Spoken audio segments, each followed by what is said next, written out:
আজকের কিছুক্ষণ আগে তিনি শাহাদাত বরণ করেছেন।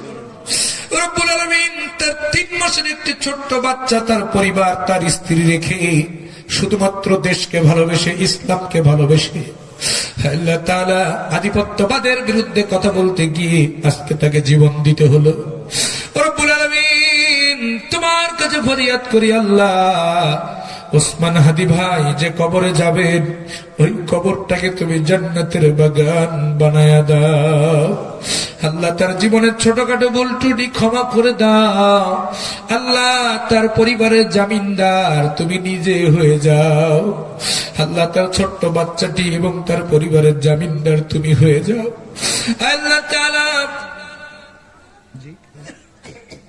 আল্লাহ তাআলা তোমার কাছে ফরিয়াদ করি, মাবুদ বাংলাদেশের লক্ষ লক্ষ যুবক সবাই যেন ওসমান হাদি হয়ে যায়, দেশকে ভালোবাসে, ইসলামকে ভালোবাসে, আল্লাহ আধিপত্যবাদের বিরুদ্ধে সোচ্চার থাকে। আল্লাহ তুমি তৌফিক দান করে দাও।